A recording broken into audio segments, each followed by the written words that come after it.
Hello friends, নিয়ে চলে এসেছি আরেকটি ছোট মিনি ব্লগ। তো বাড়ি থেকে বেরোনোর আগে আমাদের কুকুরটাকে একটু আদর করেছিলাম, কারণ আজকে নিজেও বাড়ি চলে যাবে।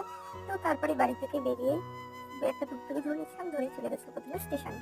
তো স্টেশনে বসার কিছুক্ষণ পরে দেখলাম ট্রেন চলে আসলো।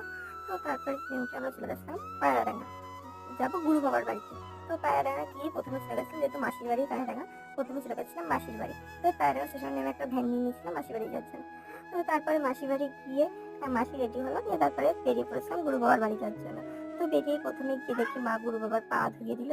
তো আমিও ধুয়েছিলাম। তো আজকে আমি দীক্ষা নিলাম। তো তারপরেই চলে গেছিলাম ওপরে। ওপরে গিয়ে দেখি সব গুরু বাবার আরো শিষ্যরা বসেছিল, মামা বসেছিল, সবাই মিলে দাবা খেলছে। তো তারপরে আমি নিচে নেমে চলেছিলাম আমাকে দীক্ষা দেবে বলে মন্দিরে। তো তারপরে ঠাকুর দর্শন করে নিলাম, কত বহু।